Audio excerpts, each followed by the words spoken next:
And I think what happened is that people that were going to buy a $1.2 million house just said, I'm going to go and buy an $800,000 house. All right. I think a lot of people didn't say, I'm not going to buy. They just said, I need to buy a small, a lower priced house because I can afford less. So it probably helped me. In El Paso, I think the market's getting a little softer there. At least I saw a little bit of that. But yeah, New York, I haven't seen it yet.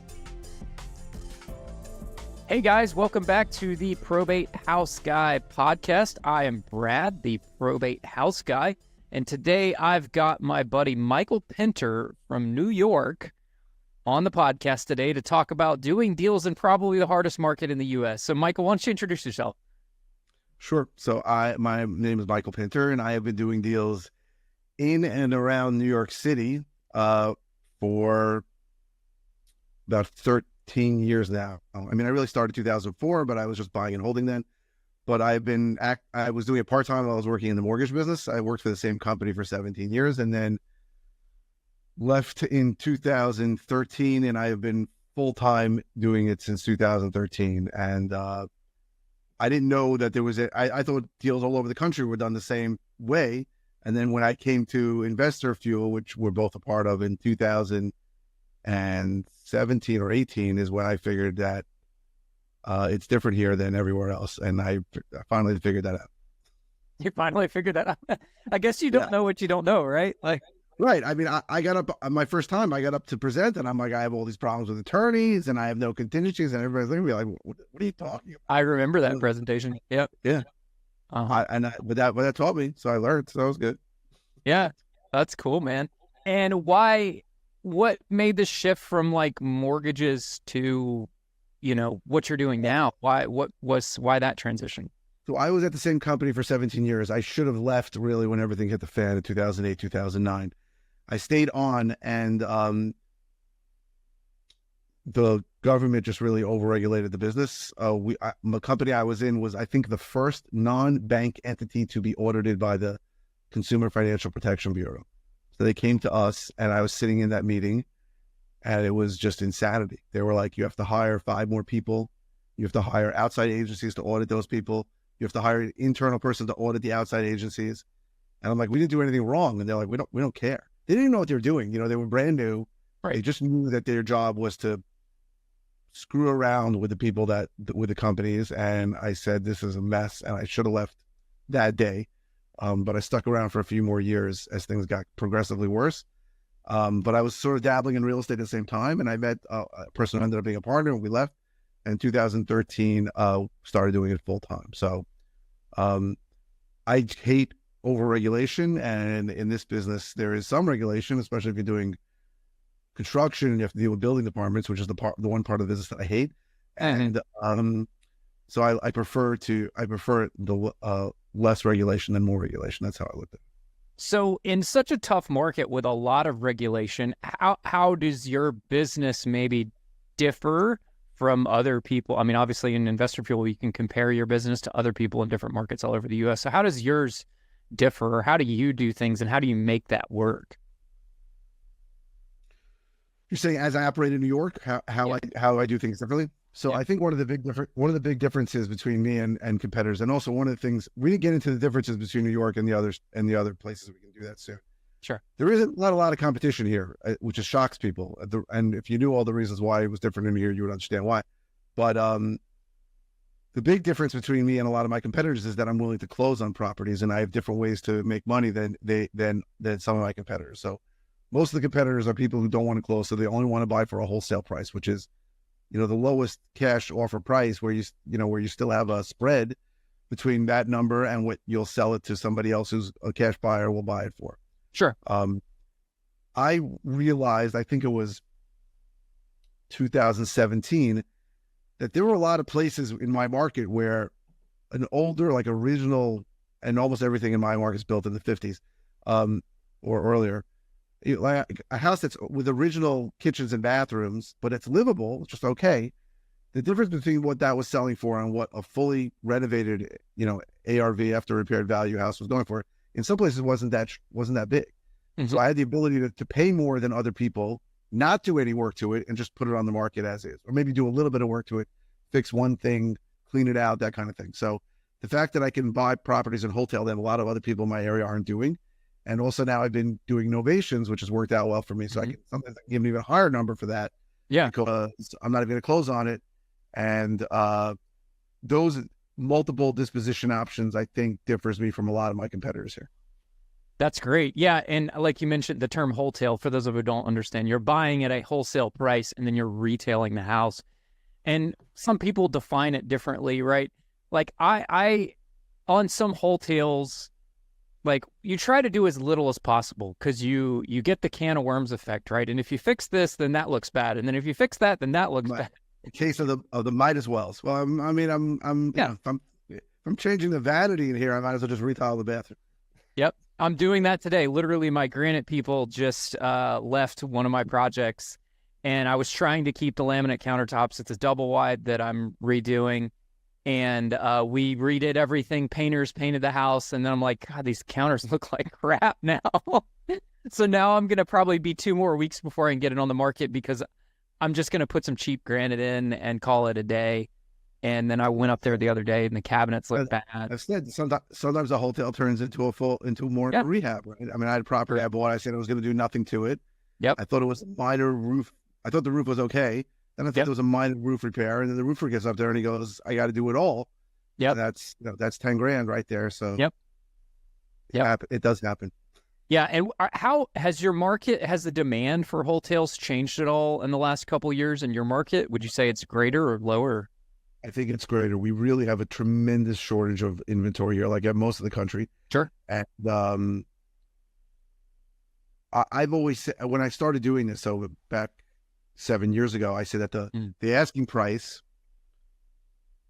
is more important than the condition of the house. So if you have a deal that you can put out for, let's say, 10 to 15% less than the ARV price, that's going to bring more buyers than making the house what you think is perfect, right? That my erroneous thinking when I first started was that I thought it was going to only operate in one little city.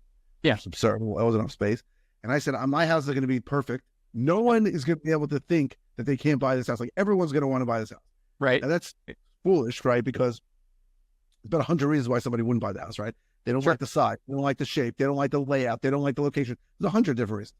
Sure. And a lot, and I for the first 4 years I did this, I gut renovated every single house. I was buying them at auction. I gut renovated everything. And over time, what I realized is some of the things that I did and spend the most money on were the first things that the buyers were undoing. So I used to buy these Cape Cods. I used to used to have to put up headers and get rid of those supporting walls and make them open concept, right? Because I got into this business from HGTV, so I wanted open concept, and then like I started realizing some of these buyers, the first thing you're doing is putting up a wall for the kitchen. And I would say, why are you doing that? And he goes, well, I need more cabinets. Or the one guy I remember was Indian. He goes, I cook with curry and I want to stick up the house. I need a door here. And then I started realizing all these things that I thought were perfect for the buyers are exactly what the buyers didn't want. So it started entering my head. Maybe I should do less and let the buyer decide. Maybe if I spend less, I can offer them for less. And maybe that's more about what it is. So I think for hotels, as long as it's livable, I think there's a bigger demand for them because the price point is lower than there is for a completely renovated top of the, that pinnacle of the market priced house. I think there's more demand for it. Yeah. And like you said, I've found when running the numbers, my offer is generally about the same, whether I'm buying it. It's a little bit higher if I can wholesale the property than it would be to do a fix and flip, but I'm generally making similar profit margin, maybe a little bit less profit margin than I would on a flip, on a true rehab, but I'm also turning that property in less than 90 days, right? From buy to sell. I agree. It's definitely quicker. The main thing with me is that I'd probably estimate a bigger profit if I flip it and do all the work to it, but there's a lot of unknowns there, right? Yes. Always. Is it really going to cost? I think I know what it's going to cost, but it might cost more. How long is it going to take? I think I know what it's going to I think I know how long it's going to take, but it could take longer. Sure. And for those reasons, I'd rather take something shorter and simpler and also not lay out as much cash. So to me, it's a better deal. And I find I'm almost always offering less on a wholesale Yeah. than my competitors who are not even just wholesaling, but are going to flip it because they have a big budget planned for the work, and my budget is usually $0 to a few $1,000s. And So I some can flip it. flippers you've probably found, some of them do this big flipping stuff. A lot of it's ego too. I've found when some of these properties I've wholetailed, I'll be like, I'll get it under contract. One of my buyers will be like, hey, I'll post or something. Hey, I got this property under contract in X place or whatever today. And one of my buyers, like, that does a lot of rehabs, will be like, oh, where's that at? Let me take a look at it. And then they go like, make me an offer. And I'm like, no, I'm not going to sell it to you. They're like, well, I'll give you this much more. I was like, no, I'm going to take it down, and I'm going to send in my junk removal guy, and I'm going to send in my cleaning lady, and I'm going to clean it, junk it out, and clean it. And I'm going to put it right back on the market. And I'm going to make $25,000 more than what you'd pay me right now. And I'm going to do it in a shorter amount of time. And I guess they're just so used to doing all these rehabs. Maybe it's ego. There's some of them, they're like, oh, I've got to fully gut renovate this house. I'm like, why? No, you're not. No, you right. don't. Like, none of no other house in the neighborhood is fully gut renovated. It's like, well, we make ours nice. It's like, I don't disagree, but I think you're spending another $50,000 more in rehab than you need to for this neighborhood. No one's 100%. Not going to make a difference. I remember I had a house, this area in my market called Locust Valley, surrounded by some of the highest income areas like in the country, right? Like there's surrounded by $10 million houses. This area not as nice. Yeah. And it was a house and it was like half done. Like they didn't finish the work. Yep. And I looked at it and I said, I can probably make this decent for $40,000. Yep. And I had like 3 or 4 of these big ass flippers came over and they're like, it needs $140,000. Yep. Like, you can spend $140,000, but I think you're crazy. Yeah. And I ended up wholesaling and doing great with it. But the point is, a lot of it, as you said, is they want to take this amazing pride. They want to show people the wainscoting.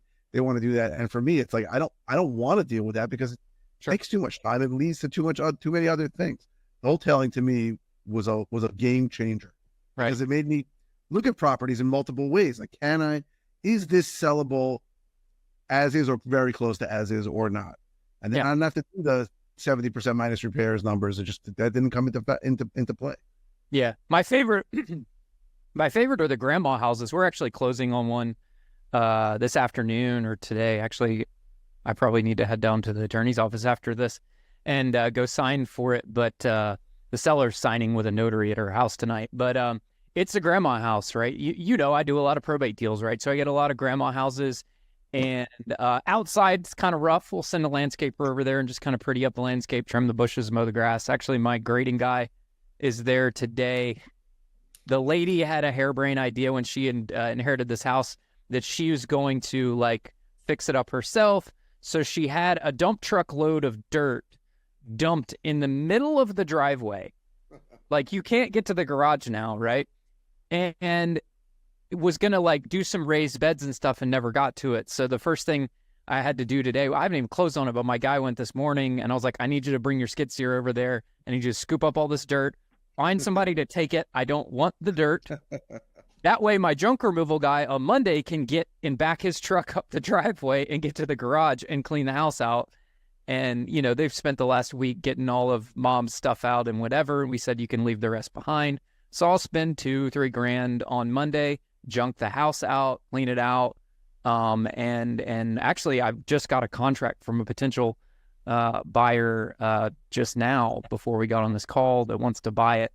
She's kind of an agent, so she's paying a lot more than what a flipper would pay because our contractor is going to just live in it as his own house.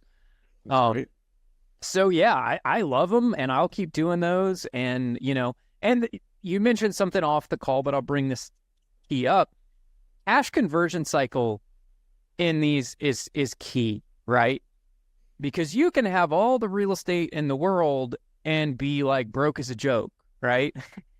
And managing cash flow is huge in this business. So that right there caused you to look at your strategy in New York, but also jump into other markets. So why don't you kind of tell us about What First, let me just give you some basics of why New York is different that I think a lot of people don't know. Yes. So first of all, New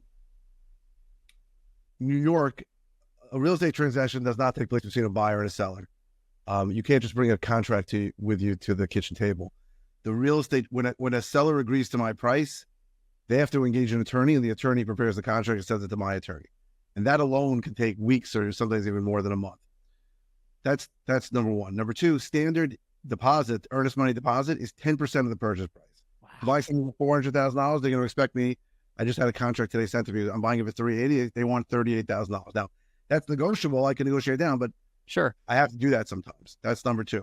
Wow. Number three is there's no inspection contingencies in New York. The way it works in New York, because of the way that I just told you, when a buyer and a seller agree, the buyer does an inspection immediately, and any repairs they want done, they stick in the contract. So I have no way out of any contract. Every contract I go into, I have to assign or I have to close on. Mm-hmm. That's number three. Number four is standard contracts in New York are not assignable. I have to ask for it to be assignable. Clause 26 of the contract says no assignability. Mm-hmm. So it's very different than the other parts of the country. Because of that, the entire way people think about real estate takes a long, long time. So my cash conversion cycle in New York is well over a year. It's terrible. Yeah. Well, about a year ago, I said, I got to find some other markets. So I went to El Paso, Texas, which is where I've been operating. I went there primarily because I want to become an owner financer. Mm-hmm. I want to, wrap these loans and have somebody buy them and buy the property. I just want to be the bank. I don't want to own the real estate. And everybody I spoke to said that a lot of the perfect owner finance buyers are Hispanic or Mexican nationals. Mm-hmm. And for those that haven't been to El Paso, and I was shocked the first time I got there, Juarez, Mexico and El Paso, Texas are one city with a border running down the middle of it. It's pretty crazy. So hopefully that's going to I have not done any owner finance deals there yet, but I hope to do my first one right now. And that's why I went there. And the cash conversion cycle there, obviously, like most of the country, is significantly shorter. And as you said, if it's a problem, you put money into these things, even if it's a deposit money, and certainly if it's construction money, if you can't turn it quickly, it becomes a problem for sure. Gosh, I can only imagine with a 10% earnest money deposit, you're tying up a lot of cash if you're doing any amount of volume. That's a significant amount of cash. I mean, even 1%, if you're doing 4 or 5 deals a month at, $3,000 a pop or whatever at 1%, right? That's still a decent chunk of cash that's doing nothing other than sitting in the attorney's escrow account. Nothing. I've had situations where I've had people sitting on it for a year and a half where they weren't ready to go. And I'm like, I have 20 grand sitting in your attorney's account for a year. Yeah. Happened both. Or a probate that gets messed up. And we deal with all the time where there's a probate that we figure out during title search that they didn't do the probate right. And then we've got to go to, back to the probate court and get something fixed or whatever. And then you deal with it. So I know. Yeah. So New York in general was so slow. I know you said you're going to have a New York attorney talking about it. But surrogate's court here that handles all probate matters takes 9 months. It's really slow, super slow, much slower, I'm sure, than in Georgia where you are. I'm sure it's slower. Yeah, I mean, typically the fastest you can get a probate done here in Georgia is about 5 weeks. If everything's like perfect and it's easy, but generally speaking, you're looking at 3 months thereabouts for an probate here in Georgia. So New York takes forever with all these things. That's crazy. So El Paso, obviously lower purchase price, I'm sure, right? I mean, you can buy like 18 houses for the price of one in New York, right? Well, my average purchase price in El Paso has probably been about 150 to 160,000. Okay. My average purchase price in New York is probably 500,000. So I don't know about 18, but it's probably about a third of what I spend there. So I'm happier. It makes life easier, putting $100 down and getting smaller loans. It makes me happy too. Sure. And how has the interest rate situation in the last couple of years affected the New York market? Like, has it changed it at all? So I've seen it get softer on the very high end properties, like $1 million properties. That softened it up, but most of my things are below median price for my area. Okay. And that market has improved. In fact, what I saw is that when I went to sell a house for $700,000 or $800,000, there was a lot more people there. And I think what happened is that people that were going to buy a $1.2 million house just said, I'm going to go and buy an $800,000 house. All right. I think a lot of people didn't say, I'm not going to buy. They just said, I need to buy a small, a lower priced house because I can afford less. So it probably helped me. In El Paso, I think the market's getting a little softer there. At least I saw a little bit of that, but Yeah. New York, it really, I haven't seen it yet. Yeah. And there's not really, is there much new construction in an affordable price point in your area at all? Or it's all pretty much In New York, no. reasonable? I'm building 4 houses now, but there's not much of it. There's just not a lot of land. That's the problem. Right. Yeah. Like here, I noticed a phenomenon of like you said, people that were going to buy this house are now buying this house down here. But then the rest of them that were going to buy this house, because the builders got smart this time around, they're going to new construction because the builders bought out, chunks of loans at 5%. And they're advertising to people, if you finance through us, you'll get a 5% mortgage or whatever. And everyone's like, hey, I'll be there in a minute, They're buying down the rates. That's what the builders are doing. Yeah. There's a subdivision across the street from me that got started right around the same time I was finishing my house. And they have 4 lots left out of 48 lots. And they've sold almost all of them. And they're selling these houses for anywhere from high 600s to low 800s. And they're just advertising lower rates because they'll just buy the rate down. Well, they were a big national builder, and they had bought out sort of basically paid investors like points and chunks or whatever, and they just bake it into the price of the house. I mean, really.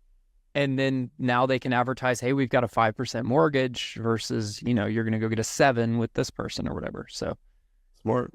Yeah. So yeah, man. So owner financing, obviously you coming from the mortgage world, you kind of understand how all that works. Why owner financing and why not buying rental houses? Like what made you? So I'll tell you, I've owned rentals for 20 years, since 2004. And I don't love rentals. I don't like managing them. I don't believe that outsourcing the management to somebody is an effective way to do it either. And I feel like every time I get a rent check, you don't really know if it's your money, because if it breaks or something has to be repaired, it's not your money anymore. You got to spend it. Yep. The owner financing, which, just to explain what that means, because I didn't know what it meant, because you can't do it in New York. You can't be the bank in New York. But in like Texas, it works. What that means is that you're going to buy a property either for cash or with a loan, and then you're going to sell the property and be the bank, right? And even if there's a loan, you can sort of wrap that loan into a new loan. Yep. And there's a spread between what you paid for it, hopefully, and what you're selling it for, and hopefully a spread in the terms of the loan also, but it may sometimes not. So I'm trying to get a deal done now where I think my monthly payments are going to be $750. Okay. And I'm going to get $1,250 from the bar. So I have a $500 spread that I'm going to receive every month, right? And that money will be my money. I don't have to worry about it. I don't have to worry about a toilet clogging or a roof leaking. Yep. And this property is not in amazing shape, and the owner is going to improve it without me spending the money for it because he owns it. Yep. And again, you can't do it in New York, because in New York, it could take a decade to foreclose. So that's a mistake. And it could take a year to evict. Right. But in Texas, if theoretically, if the guy fails, and I don't want any of my borrowers to fail, but if they do fail, I will just sell the property to somebody else and make more money on it instead of less money. So from my perspective, it's a better alternative, a different alternative to rental income. Now, the advantages of rentals are you get appreciation, you get depreciation. There are other things that you get. You're going to hold them all the time. But for me, the fact that every month you get a check and it's just free money, and you get a down payment, which is free money, to me, that's more attractive. So that's the way I look at it. Yeah. And you mentioned wraps. I do some wraps. I love wraps. Not every deal works best for a wrap, but I've done them. I love them on mobile homes. I do them on mobile homes quite a bit. And for those who don't understand what that is, you're getting seller financing from the seller. And the way I try to do it is I work backwards from every situation. So if I buy this house, I know that it'll rent out if I rented it, it would rent for $1,200 a month, right? Or something like that. So that means that if someone were to buy this on seller financing, as long as their payment to me is around $1,200 a month, then they'll be like, well, hey, I'll just buy this instead of renting it. They don't care about necessarily what the terms of the loan are, the interest rate, all that. I mean, I'm not like usury on interest rates, but I typically do at least 10%. And then they'll look at it as, hey, I own this house and I get to buy it one day, or like when I get it paid off, right? I mean, in a true owner finance, it is theirs because you're just the note holder, you're like different than contract for deed. I do those too, but so then I work backwards. Then I go to the seller, and I've, like in your case, right? I know my payment's going to be $1,250 on the backside. I know I use a management company to manage my notes. They do all the paperwork. They collect the money. They do the taxes at the end of the year and all that stuff for $40 a month. Well worth it, right? I don't have to touch any of that. And so now I'm at $1,200 or $1,210, and then I go to the seller and say, I can give you $700 a month, and I'll give you X down. And I try to give them less down payment than I know I can get from the end buyer, right? So you make a little bit of money up front, you make a little bit of money in the middle. The downside, like you said, is eventually they do pay off. You don't get the depreciation, but you don't own the house. You don't have to fix anything. If anything happens, like, it's on them. And if it burns to the ground, you just make sure that they keep insurance active, and you get an insurance check if it burns to the ground, right? So to me, it's a lot easier. Yeah. I dealt with a lot. I owned a 7-family for a long time, and the amount of intertenant conflicts that I had with people just fighting with each other and calling me in the middle of the night about craziness. She stole my package. The kids are walking too loud over me, like crazy things. Just made me sour towards rentals. I guess that's what happened. And the idea that I can make basically this income from a property that someone else is going to be responsible for, to me, just sounds amazing. Yep. Yeah, and there's also some creative strategies you can do with cash down payment to be able to buy properties for more. So sometimes what I'll do, and I'm giving away the farm here, but hey, I learned it from somebody else, right? So let's say a seller is considering seller financing a property to me, right? But they want more down payment than I can offer, right? Because I can probably only get 10% on the backside from my end buyer. So let's say my difference, the seller wants, $30,000 down. Well, I'm $20,000 that I'd be in the hole if I did that, right? Well, what I'll do is, because I'm trying to buy it for this price and I'll sell it on financing for this price, my interest rate is 10%, let's say, but actually the difference between the two notes makes that return much bigger. So I'll bring in an investor for the 20 grand and say, hey, I'll bring you in on this deal. I'll give you X% of the cash flow. I have an IRR spreadsheet that I've created that basically calculates their IRR based on they'll put the 20 grand up and they'll get X% of the down payment. They'll get X% of this. And over the next however many years, they're going to get this IRR. Usually most of them, when I do those deals, they're getting about a 15% IRR. So they're like, heck yeah, sign me up for that. 15% on 20 grand sounds great. So then I'm able to give the seller more money down payment at closing to buy their house. They give seller finance terms to us, and then we sell it on the backside and then collect the money in the middle and make a little bit of cash flow. I get a percentage of the cash flow, and my investor gets a percentage of the cash flow, but I have no money and none of my own money in the deal at that point, right? So it's an infinite return for you. That's right. That's right. There's so many cool things in this world that you can do in real estate. So where are you going now? What are your plans now? Are you going to stay, like, get out of New York altogether? Just do everything in El Paso? Like, what are you listening? I see myself getting out of New York, although some part of me says it's probably the right move. But I got to go stronger into El Paso. Maybe open up some other markets. I got to figure out what I'm doing in New York. I haven't. I haven't completely decided what to do yet. Yeah. I don't know. Answers, I don't know. How about that? I don't know. Yeah. Whatever tomorrow brings, right? Correct. That's great, man.